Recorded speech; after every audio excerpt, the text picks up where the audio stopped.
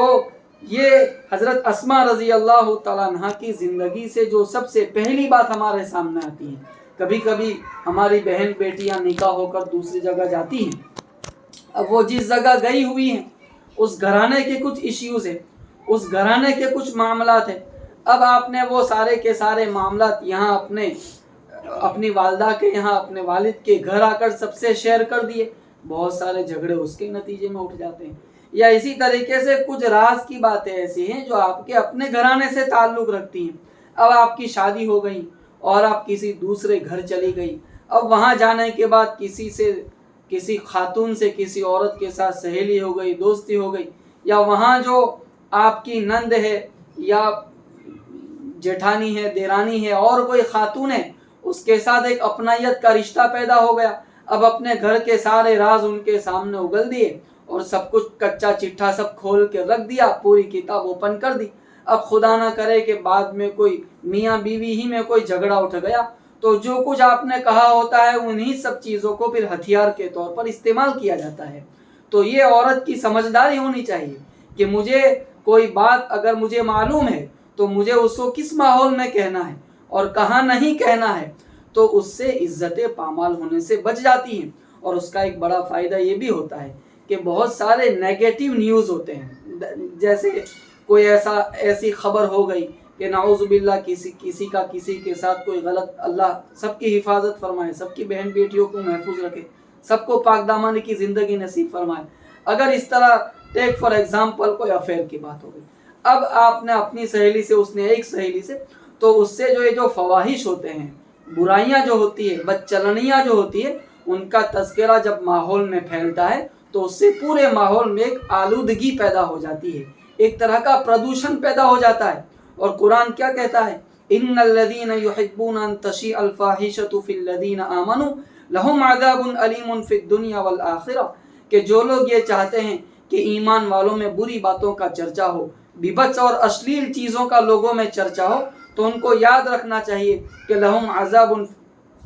فی الدنیا والآخرہ، ان کے لیے دنیا میں بھی عذاب ہے اور ان کے لیے آخرت میں بھی عذاب ہے۔ تو اس وجہ سے ان چیزوں کو پھیلنا نہیں چاہیے۔ ہمیں اپنے ماحول کو، اپنے ارد گرد کو، اپنے کانوں کو اتنا پاکیزہ رکھنا چاہیے اور اپنے آپ کو اتنا سیپریٹ رکھنا چاہیے کہ کسی خاتون اور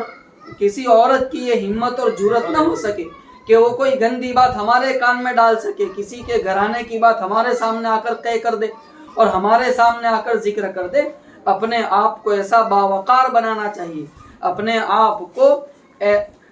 آپ کو ایسا باعزت اور ایسی بلند سطح کے اوپر زندگی گزارنی چاہیے کہ کہیں ایسا نہ ہو کہ سوسائٹی کی ساری کچرے کی سی باتیں سب آپ کے کان میں لا کر ڈال رہا ہے۔ سوچنے کی بات ہے کہ آخر کیوں ایسا کیا جا رہا ہے اور یہ مجھے کس ذہن سے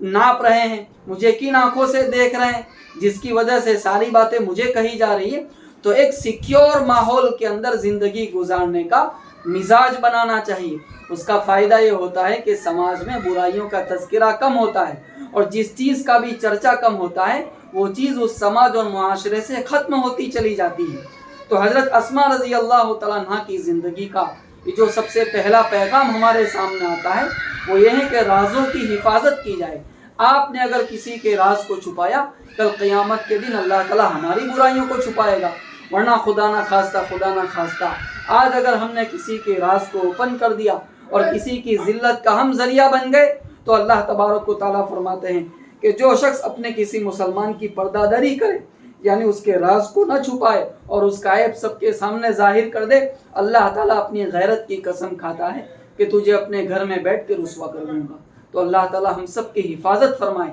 دوسری بات جو حضرت اسماء رضی اللہ تعالیٰ عنہ کی زندگی کی روشنی میں ہمارے سامنے آتی ہے وہ یہ ہے کہ جب حضرت صدیق اکبر رضی اللہ تعالیٰ عنہ کو نبی اکرم صلی اللہ علیہ وسلم نے بتایا کہ مجھے ہجرت کی اجازت مل گئی ہے، اس کی پورو تیاریاں شروع ہوئی اور پھر جب نکلنے کا دن آیا تو حضرت اسماء رضی اللہ تعالیٰ عنہ نے ان کے لیے توشہ تیار کیا اور حضرت صدیق اکبر رضی اللہ تعالیٰ عنہ نبی اکرم صلی اللہ علیہ وسلم کے ساتھ روانہ ہوئے۔ یہ حضرات 3 دن تک غار ثور میں چھپے رہے، اور اس کے بعد جب یہ محسوس ہوا کہ اب قریش کی تلاش اور جستجو مدھم پڑ چکی ہے اور اب انہوں نے مایوس ہو گئے ہیں، تب جا کر پھر آپ صلی اللہ علیہ وسلم اس غار سے باہر آئے اور نبی اکرم صلی اللہ علیہ وسلم نے مدینے کا راستہ لیا۔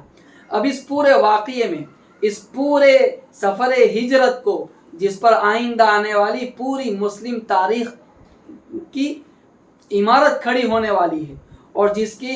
جس کے بعد مدینے میں ایک اسلامی حکومت قائم ہونے والی ہے، اور جس کے بعد پورے عرب پر نبی اکرم صلی اللہ علیہ وسلم کو قابو ملنے والا ہے، تو اس سے ہم اندازہ کر سکتے ہیں کہ وہ کتنا اہم سفر تھا۔ تو اس اہم سفر میں ایک عورت کا رول کس طریقے سے سامنے آتا ہے، آپ اسے دیکھیں کہ حضرت اسماء رضی اللہ تعالیٰ عنہ نے ان کے توشہ تیار کیا اور اپنے والد محترم کو رخصت کیا۔ ادھر ان کے جو والد تھے ابو قحافہ، جو اس وقت اسلام نہیں لائے تھے، بہت بعد میں چل کر فتح مکہ کے بعد وہ اسلام لائے، اور حضرت صدیق اکبر رضی اللہ تعالیٰ عنہ کو یہ اسپیشلٹی حاصل ہے کہ ان کے والد بھی مسلمان، وہ خود بھی مسلمان، اور ان کے بیٹے بھی مسلمان، یعنی ان کی 3 پشتیں مسلمان ہیں۔ خیر، تو ابو قحافہ نے جب یہ لوگ چلے گئے تو ابو قحافہ اپنی بیٹی اسماء سے پوتی اسماء سے کہنے لگے کہ یہ ابو بکر تمہارے لیے کچھ چھوڑ بھی گیا ہے کہ نہیں؟ تو حضرت اسماء رضی اللہ تعالیٰ عنہ نے، آپ نے یہ واقعہ سنا ہوگا کہ انہوں نے ایک مٹکے کے اندر یا کسی برتن کے اندر کنکر پتھر بھرے، اس پر ایک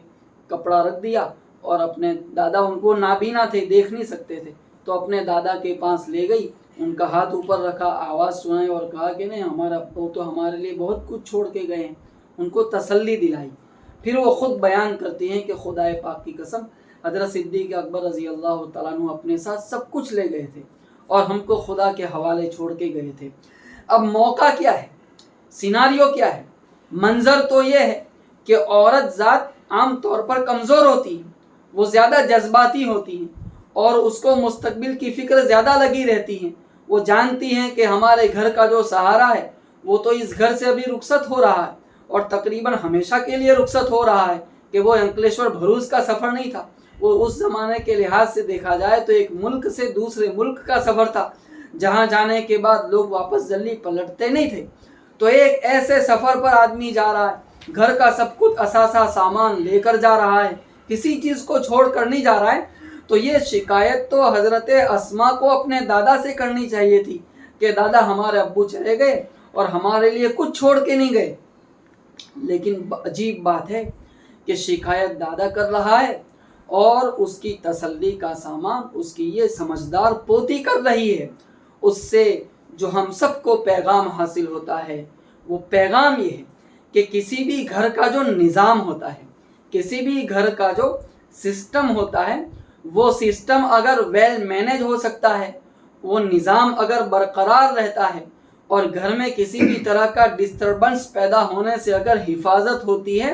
تو اس کے پیچھے گھر کی جو عورت ہوتی ہے، اس عورت کی سمجھداری کام کر رہی ہوتی ہے۔ جو عورت سمجھدار ہوتی ہے، سینسیئر ہوتی ہے، جسے حضرت اسماء رضی اللہ تعالیٰ عنہ کی اس سیرت سے اور ان کے اس آئیڈیل سے کچھ حصہ ملا ہوا ہوتا ہے، وہ عورت مشکل سے مشکل حالت میں اپنے گھر کو سنبھالنا جانتی ہیں۔ اس کا مزاج یہ نہیں ہوتا کہ میرے شوہر کے اچھے دن آئے تو اچھے دنوں میں نے اپنے شوہر کا ساتھ دیا اور اس کے ساتھ زندگی گزاری نبھائی، اور جب گھر پر مشکل حالت آ گئی، کاروبار مند پڑ گیا، دکان بند ہو گئی، ملازمت چھوٹ گئی، شوہر بیمار ہو گئے، اور اس طرح کی پریشانیاں اپنے گھر پر آ گئی، تو اس صورت میں اب ہاتھ اٹھا لینا شوہر کی مدد اور نصرت سے، اور اپنی خیر منا لینا، اور اپنے گھر کے حالات سے بالکل بے فکر ہو کر ایک آزادانہ ماحول میں زندگی گزارنے کا اپنے آپ کو عادی بنا لینا، یہ کم از کم اس عورت کو زیب نہیں دیتا جس نے حضرت اسماء رضی اللہ تعالیٰ عنہ کو اپنی زندگی کا آئیڈیل بنایا ہو۔ زندگی ہے اور یہ دھوپ چھاؤں کی زندگی ہے۔ جنت ہمیشہ کی نعمتوں کی جگہ ہے، جہنم ہمیشہ کی ہمیشہ کے عذاب کی جگہ ہے، لیکن اللہ تعالیٰ نے ان دونوں کی ایک معمولی جھلک اس دنیا میں رکھی ہے۔ تو یہاں اچھے حالات بھی آئیں گے، یہاں برے حالات بھی آئیں گے، یہاں آپ پر وہ دن بھی آئے گا کہ گھر میں مرغ و مسلم کے دسترخوان لگیں گے، اور یہاں وہ دن بھی آ سکتا ہے کہ کھانے کو کبھی چٹنی روٹی نہ ملے، یہاں وہ دن بھی آ سکتا ہے کہ آپ 1,00,000 روپے کا جوڑا پہنیں، اور وہ دن بھی آ سکتا ہے کہ تن چھپانے کے لیے کپڑے میسر ہونا مشکل ہو جائیں۔ تو یہ زندگی اسی دھوپ چھاؤں کا نام ہے، اس میں ہر طرح کے چڑھاؤ اتار آتے ہیں، لیکن ان تمام چڑھاؤ اتاروں میں ہماری سمجھداری یہ ہے کہ ہمیں اپنے گھر کو کس طریقے سے سنبھالنا ہے، کس طریقے سے مینیج کرنا ہے۔ ہماری گود میں جو نسلیں پروان چڑھ رہی ہیں، ان نسلوں کو ہمیں کس طریقے سے سنبھالنا ہے، ان کی تربیت ہمیں کس انداز سے کرنی ہے، اور کس طرح اپنے آپ کو ایک ایسی آئیڈیل خاتون بنا کر زندگی گزارنا ہے کہ ہمارے شوہر اگر کل گھر سے باہر جائیں تو وہ بالکل اطمینان کے ساتھ باہر رہیں، انہیں اس بات کا اعتماد ہو، انہیں اس بات پر پورا اطمینان ہو کہ میری غیر حاضری میں میرے گھر کی جو خاتون ہے، میری جو بیوی ہے، وہ گھر کا پورا نظام خوش اسلوبی کے ساتھ، خوبصورتی کے ساتھ سنبھالنا اور ٹیک کرنا جانتی ہیں۔ تو یہ ہمارا مزاج ہونا چاہیے، اسی مزاج کے ساتھ زندگی گزرنی چاہیے۔ میٹھا میٹھا ہپ ہپ اور کڑوا کڑوا تھو یہ کبھی کسی مسلمان کا شیوا نہیں ہو سکتا۔ ہم دیکھتے ہیں کہ نبی اکرم صلی اللہ علیہ وسلم کی خدمت میں ایک مرتبہ عورتوں نے یہ درخواست کر دی تھی کہ یا رسول اللہ، ہمیں جو سالانہ الاؤنس دیا جاتا ہے، جو وظیفہ دیا جاتا ہے، جو خرچہ دیا جاتا ہے، اس میں اضافہ کیا جائے۔ اللہ تبارک و تعالیٰ نے اس بات کو پسند نہیں فرمایا، اور نبی اکرم صلی اللہ علیہ وسلم کے واسطے سے کہا کہ آپ اپنی بیویوں سے کہہ دیں کہ اگر تم کو دنیا محبوب ہے تو لو میں تم کو تھوڑی دنیا دے دیتا ہوں اور تم کو اپنے نکاح سے پھر رخصت کر دیتا ہوں۔ یعنی اس سے یہ بات معلوم ہوتی ہے کہ شوہر اگر عورت کے بنیادی حقوق ادا کر رہا ہے تو اب اس سے آگے بڑھ کر نئے نئے مطالبے، نئے نئے ڈیمانڈز اپنے شوہر کی خدمت میں رکھنا، یہ کسی مسلمان عورت کو شوبھا نہیں دیتا۔ اب جیسے میں جہاں تک مجھے یاد پڑتا ہے، اس مضمون کو ہم نے پچھلی مجلس میں بھی اٹھایا تھا کہ فلاں نے شادی میں اتنا مہنگا جوڑا پہن لیا تو ہم بھی اتنا ہی مہنگا جوڑا پہنیں گے، اور فلاں نے اتنے قیمتی سینڈل پہن لی تو ہم بھی اتنے ہی قیمتی سینڈل پہنیں گے۔ وہ اللہ کی بندیوں، یہ تو کوئی معمولی محنت تھوڑی نہ ہوتی ہے۔ صبح سے شام تک آدمی کی ہڈیوں کا چورا ہو جاتا ہے، تب جا کر 2 پیسے اس کے ہاتھ میں آتے ہیں۔ اب اس کی قدر کی جانی چاہیے اور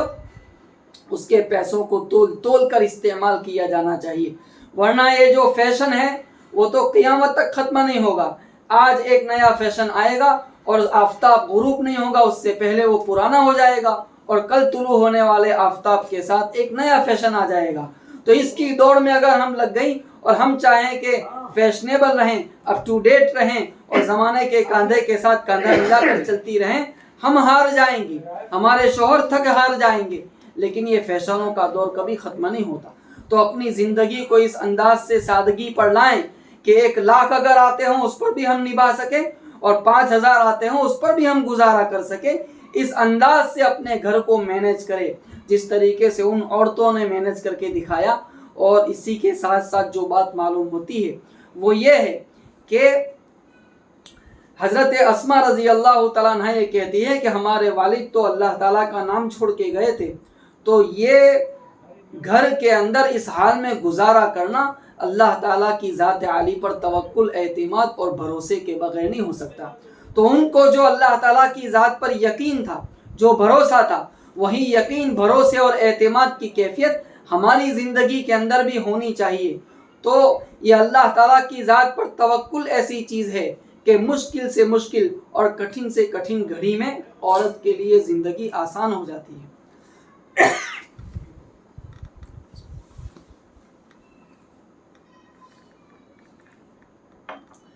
شوہر کی ملازمت چھوٹ گئی، اس کا کاروبار چھوٹ گیا، تو کبھی عورتیں ہوپ ہار جاتی ہیں، ایک مایوسی کی کیفیت میں مبتلا ہو جاتی ہیں۔ بیٹے کو جاب نہیں مل رہی، بیٹی کا کہیں رشتہ نہیں ہو رہا ہے، تو یہ گھریلو ایسے مسائل ہوتے ہیں، یا اولاد کا مسئلہ ہے کہ اللہ تعالیٰ نے کسی مصلحت سے اب تک اولاد نہیں دی، یا ہے کہ ہمارے بیٹے یا بیٹی کے یہاں اولاد نہیں۔ یہ وہ مسائل ہیں جو عورتوں کے ذہن و دماغ پر ہر وقت سوار رہتے ہیں، اور ان کو مایوس رکھتے ہیں۔ تو ان تمام مایوسیوں کے بیچ جو چیز امید کی کرن بن کر ہر وقت جگمگاتی رہتی ہے اور جو ہمیں جینے کا حوصلہ فراہم کرتی رہتی ہے، وہ اللہ تعالیٰ کی ذات پر توکل اور اس کی ذات پر بھروسہ ہے۔ میں نہیں کہتا، نبی اکرم صلی اللہ علیہ وسلم فرماتے ہیں لو انتم تتوکلون علی اللہ حق توکلہ لرزقکم کما یرزق الطیر تغدو خماسا وتروح بطانا۔ آپ فرماتے ہیں کہ اگر تم لوگ اللہ تعالیٰ کی ذات پر ایسا بھروسہ کرنے لگو جیسا کہ اس ہستی پر بھروسہ کرنے کا حق ہے، تو وہ تم کو ایسے روزی پہنچائے گا جیسے پرندوں کو روزی پہنچاتا ہے کہ وہ خالی پیٹ صبح گھونسلے سے آشیانوں سے اپنے گھروں کو نکلتے ہیں اور سرے شام جب وہ اپنے آشیانوں میں واپس لوٹتے ہیں تو نہ صرف یہ کہ خود بھرے ہوئے پیٹ کے ساتھ لوٹتے ہیں بلکہ اپنے بچوں کے لیے بھی لے آتے ہیں۔ تو آپ صلی اللہ علیہ وسلم فرماتے ہیں کہ دیکھو اللہ تعالیٰ کی ذات پر بھروسہ ہوگا تو اللہ تعالیٰ روزی ایسے پہنچائے گا جیسے پرندوں کو پہنچایا کرتا ہے۔ تو ظاہری اسباب سے اوپر اٹھ جانا اور کسی بھی پریشانی میں مبتلا ہوئے بغیر اللہ تعالیٰ سے لو لگانا، اس سے تعلق قائم کرنا، اس کے خزانوں پر اعتماد رکھنا، یہ ہمیں مشکل سے مشکل اور کٹھن سے کٹھن حالات میں جینا سکھاتا ہے، جیسا کہ یہ ہنر حضرت اسما رضی اللہ تعالیٰ عنہ نے اپنی زندگی میں پال کر اور برت کر دکھا دیا تھا۔ اسی طریقے سے مائیں اور بہنیں، جب ہم حضرت اسما رضی اللہ تعالیٰ عنہ کی زندگی پر مزید نظر ڈالتے ہیں تو یہ بات بھی ہمارے سامنے آتی ہے کہ وہ 3 دن تک نبی اکرم صلی اللہ علیہ وسلم کو توشہ پہنچاتی رہی ہیں، کھانا پہنچاتی رہی ہیں۔ اب دیکھیں ہجرت کا سفر ہے، تو ہم نے عرض کیا کہ ہجرت کا سفر یہ مسلمانوں کے لیے، ان کے فیوچر کے لیے اور پوری قوم مسلم کے لیے ایک بیس اور بنیاد کی حیثیت رکھتا تھا۔ اب اس بنیاد کو اٹھانے میں ایک عورت کا کنٹریبیوشن سامنے آ رہا ہے، ایک عورت کا کردار اور اس کا رول سامنے آ رہا ہے۔ اس سے یہ بات معلوم ہوئی کہ اللہ تبارک و تعالیٰ نے اس دین کا یہ مزاج بنایا ہے کہ یہ دین اگر محفوظ رہے گا، یہ دین اگر آگے چلے گا اور یہ دین اگر لوگوں میں پھیلے گا تو جب تک عورتوں کی اس میں شمولیت نہیں ہوگی، عورتیں جب تک اس میں شریک نہیں ہوگی، تب تک اللہ تبارک و تعالیٰ دین کی عمومی حفاظت اور اس کے پھیلنے کے فیصلے نہیں کرے گا۔ تو عام طور پر ہوتا یہ ہے کہ عورتیں چونکہ گھروں میں رہتی ہیں تو وہ بیچاری یہ سمجھ لیتی ہیں کہ ہماری جو ذمہ داریاں ہیں وہ ذمہ داریاں یہ ہے کہ ہم صبح اٹھیں اور چائے بنائیں، ناشتہ تیار کریں اور بچوں کو اسکول کے لیے تیار کر کے روانہ کریں، کھانا پکائیں، کپڑے دھوئیں، دن اسی میں گزر جاتا ہے۔ دوسرا دن پھر انہی ایکٹیویٹیز کے ساتھ شروع ہو کر اسی پر اینڈ کر جاتا ہے۔ تو ان کی جو زندگی ہے وہ ایک خاص سرکل میں اسی ڈھنگ سے گزرتی رہتی ہیں اور انہیں کبھی یکسوئی کے ساتھ یہ سوچنے کا موقع نہیں ملتا کہ دین کے لیے میں کیا کھپا سکتی ہوں، دین کے لیے میں کیا لگا سکتی ہوں اور میری اپنی ہستی کی دین اسلام کی حفاظت میں کیا کچھ امپورٹنس ہے اور میرا کنٹریبیوشن اس میں کیا ہو سکتا ہے۔ جب عورتیں اس ذہن کے ساتھ سوچنا شروع کریں گی اور اس پر فوکس کریں گی تو یہ گنہگار آپ سے کہتا ہے کہ 50 کام آپ کی اسی سوسائٹی میں دین کے تعلق سے مل جائیں گے اگر چند ہماری نوجوان لڑکیاں فکر مند ہو جائیں اور یہ سوچ لیں کہ ہمارے اس پورے محلے میں یا ہماری اس پوری سوسائٹی کے اندر جو عورت بھی نعوذ باللہ ثم نعوذ باللہ بے پردگی کے ساتھ زندگی گزارتی ہو تو ہماری ایک ٹیم ہے جو ٹیم ان کی ملاقات کرے گی اور ملاقات کرنے کے بعد محبت کے ساتھ انہیں سمجھائیں گی تو چند مہینوں سالوں کے اندر یہاں سے مکمل طور پر بے پردگی کا خاتمہ ہو سکتا ہے۔ آپ کو پتا چلا کہ کسی گھر کے اندر حرام کا رزق آ رہا ہے، سودی کاروبار ہو رہا ہے، تو ظاہر ہے کہ مرد کو نہیں کہا جا سکتا، لیکن آپ 2-4 عورتیں ایسی مل جائیں اور وہ ٹیم بنا کر چلی گئیں اور ایک محبت بھرے ماحول میں اس گھر کا جائزہ لیا اور پھر وہاں خاتون کو یہ کہا کہ حلال روزی کی اہمیت کیا ہے اور حرام روزی کے نقصانات کیا ہے اور اس کی ذہن سازی کی، تو اب اگر وہ شوہر وہاں کمانے کے لیے حرام روزی کے لیے اپنا ہاتھ بڑھائے گا بھی، وہ عورت اس کا ہاتھ تھام لے گی اور یہ کہے گی کہ میں چٹنی روٹی کھا سکتی ہوں، میں فاقے سے زندگی گزار سکتی ہوں، لیکن حرام کا لقمہ اپنی اولاد کے حلق کے نیچے اتارنا گوارا نہیں کر سکتی۔ تو یوں ایک ماحول بن سکتا ہے، اور 50 برائیاں ہیں جو صرف آپ کی محنت کے ذریعے سے اس سوسائٹی سے یا اس معاشرے سے یا مسلم سماج سے ختم کی جا سکتی ہیں، اور اس میں آپ کا زبردست کردار ہو سکتا ہے۔ اللہ تعالیٰ وہ ساری خیر، وہ ساری بھلائیاں آپ کے حصے میں اللہ تعالیٰ ڈال سکتا ہے۔ آپ کو پتہ چلا کہ ہماری سوسائٹی محلے کی کوئی خاتون ایسی ہے جو شوہر سے جھگڑا کر کے چلی آئی ہیں، ساس سے جھگڑا کر کے چلی آئی ہیں، اب آپ پہنچ گئیں اور آپ نے انہیں سمجھایا اور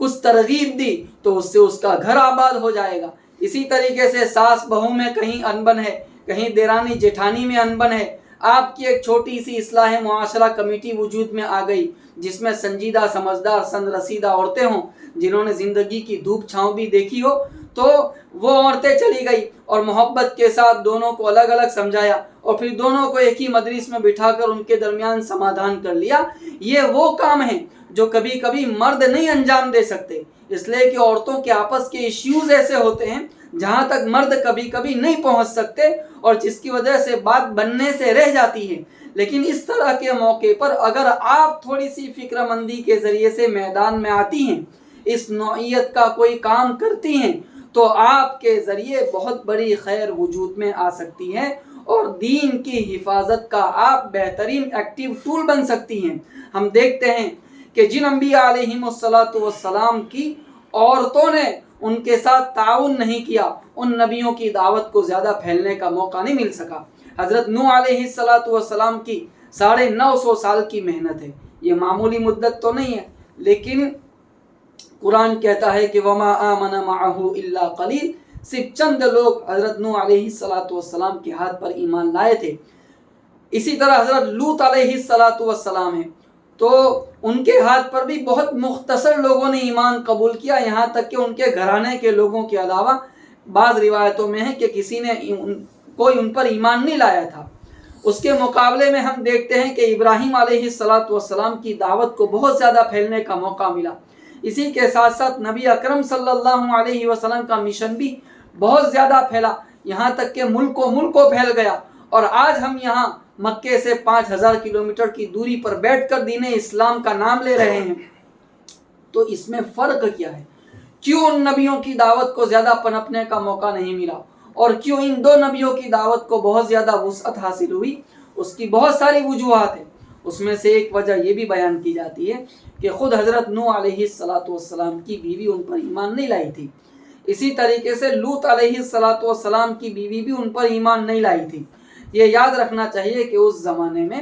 آنتر دھرمیہ لگنا جائز تھے۔ آنتر دھرمیہ لگنا یعنی ایک شخص ایک مذہب سے تعلق رکھتا ہے اور عورت کسی دوسرے مذہب سے تعلق رکھتی ہے، تو ان کے درمیان نکاح کا رشتہ درست تھا۔ تو خیر، نبوت تو عام طور پر بعد میں ملتی ہے، تو نبوت ملنے کے بعد ان کی بیویوں نے ان پر ایمان قبول نہیں کیا، تو اس وجہ سے ان کی دعوت کو زیادہ پنپنے کا موقع نہیں مل سکا۔ لیکن ابراہیم علیہ السلام کو ہم دیکھتے ہیں کہ ان کی دونوں بیویاں، حضرت ہاجر بھی جن کو ہم لوگ ہاجرہ کہتے ہیں، اور اسی طریقے سے حضرت سارہ بھی رضی اللہ عنہما، ان دونوں نے ابراہیم علیہ السلام کے کاندھے کے ساتھ کاندھا ملا کر محنت کی،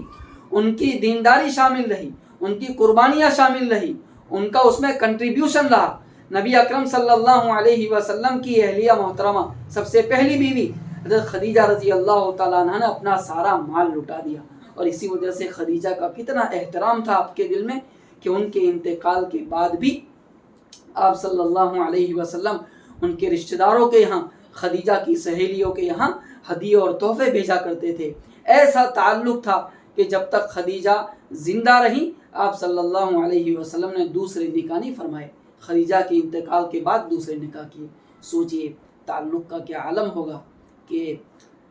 غزوہ بدر ہوا، غزوہ بدر میں حضرت زینب رضی اللہ تعالیٰ عنہ کے جو شوہر تھے ابو العاص، وہ قید ہو کر آئے، وہ کافروں کی طرف سے لڑنے آئے تھے، قید ہو گئے۔ فیصلہ یہ ہوا کہ ان سب سے جرمانہ وصول کرنا ہے اور پھر ان کو چھوڑ دینا ہے۔ تو نبی اکرم صلی اللہ علیہ وسلم نے سارے قیدیوں سے کہا، about 70 لوگ تھے، کہا کہ جاؤ بھائی تم مکے اپنے اپنے یہاں پیغام بھیجو کہ وہاں سے تمہارے جرمانے کی رقم بھیجے، تب ہم تمہیں چھوڑیں گے۔ ابو العاص، حضرت زینب رضی اللہ تعالیٰ عنہ بھی مکے میں تھی، ابو العاص نے پیغام بھیجا، حضرت زینب رضی اللہ تعالیٰ عنہ نے اپنا ایک ہار بھیجا کہ یہ ہار تم جمع کرا کے اپنے آپ کو چھڑا لو۔ تو نبی اکرم صلی اللہ علیہ وسلم کی خدمت میں ابو العاص نے وہ ہار پیش کیا۔ تو یہ وہ ہار تھا جو حضرت خدیجہ رضی اللہ تعالیٰ عنہ نے زینب کی شادی کے موقع پر اپنی بیٹی کو گفٹ میں ہدیے میں دیا تھا۔ تو اس ہار کو دیکھ کر خدیجہ کی یاد تازہ ہو گئی، اور آپ نے فرمایا کہ بھائی اگر تمہاری اجازت ہو تو میں یہ ماں کی نشانی بیٹی کو واپس دے دوں۔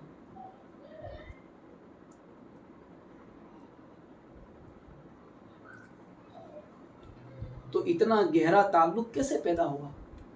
اتنا گہرا تعلق اسی لیے پیدا ہوا کہ نبی اکرم صلی اللہ علیہ وسلم جب ماں عائشہ رضی اللہ تعالیٰ عنہ یہ کہتی تھی کہ آپ کیا اس بڈھی کو یاد کرتے رہتے ہیں چلے جانے کے بعد، تو آپ صلی اللہ علیہ وسلم فرماتے تھے کہ عائشہ، جب میں تنہا تھا اور مجھے کوئی ساتھ دینے والا نہیں تھا، میں گالیاں کھا کر آتا تھا، لوگ مجھ پر کچرا ڈالتے تھے، میرے راستے میں کانٹے بچھاتے تھے، اور جب میں گھر پہنچتا تھا تو خدیجہ کی تسلی کے ذریعے سے میرے سارے غم غلط ہو جاتے تھے، مجھے اس سے ڈھارس ملتی تھی۔ تو آپ صلی اللہ علیہ وسلم ان کا اتنا احترام کرتے تھے۔ تو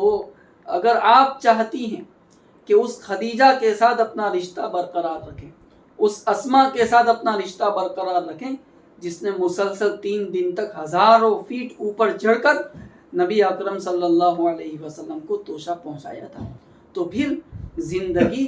بالکل ایسے چھوٹے گھرودے میں گزارنا چھوڑ دیں جہاں ہماری پوری زندگی کا مقصد کھانا پکانے، کپڑے دھونے کے علاوہ کچھ نہ رہ جائے۔ یہ زندگی کی بہت نچلی سطح ہے جس سے ہم گزر رہے ہیں۔ اپنی زندگی کے مقاصد کو بلند کریں اور اس مزاج کے ساتھ، اس ذہن کے ساتھ زندگی گزاریں کہ میں نبی اکرم صلی اللہ علیہ وسلم کی ایک سچی امتی ہونے کی حیثیت سے، اور میں اسما اور خدیجہ کو چاہنے والی ایک مسلمان خاتون ہونے کی حیثیت سے اس وقت کی بے دینی کو ختم کرنے میں کیا کردار نبھا سکتی ہوں، میرا رول اس میں کیا ہو سکتا ہے۔ اگر آپ اس پہلو پر فوکس کریں گی، 10 کام ہوں گے جو اللہ تعالیٰ آپ کے ذہن پر ڈال دیں گے، اور آپ کی فکر کی برکت سے کام کے طریقے بھی اللہ تعالیٰ آپ کے دل پر کھول دیں گے، اور آپ محسوس کریں گی کہ آپ کی محنت کی برکت سے 10-20 سال کے اندر اس پورے ماحول میں اور پورے علاقے کے اندر ایک بہار آ جائے گی۔ بس آپ بسم اللہ تو کریں،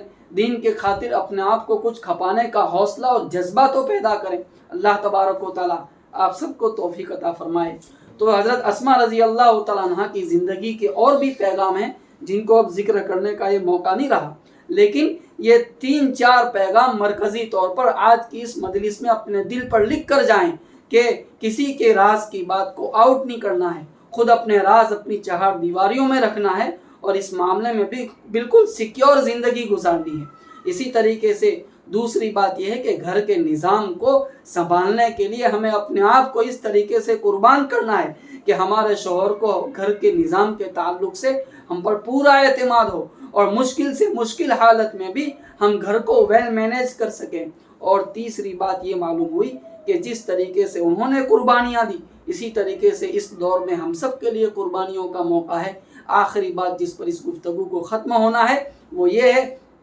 کہ نبی اکرم صلی اللہ علیہ وسلم نے حضرت ابو ہریرہ رضی اللہ تعالیٰ عنہ سے فرمایا تھا کہ ابو ہریرہ،